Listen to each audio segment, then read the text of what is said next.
ڈھانپا کفن نے داغے عیوب برہنگی، میں ورنہ ہر لباس میں ننگے وجود تھا۔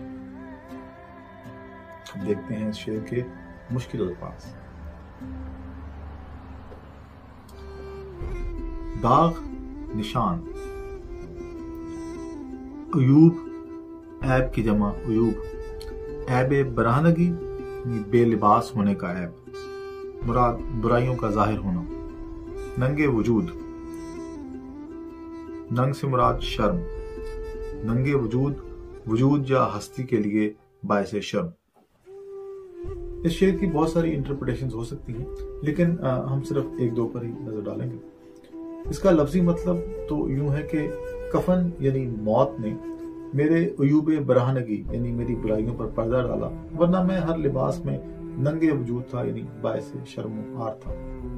یہاں پر کفن استعارہ ہے مرنے کا، یعنی میں جب تک زندہ رہا اپنی نفسانی کمزوریوں کا شکار رہا اور ہر حال میں انسانیت کے لیے باعث ننگ و عار رہا، باعث شرم رہا۔ اور یہ انسان کی فطرت ہے۔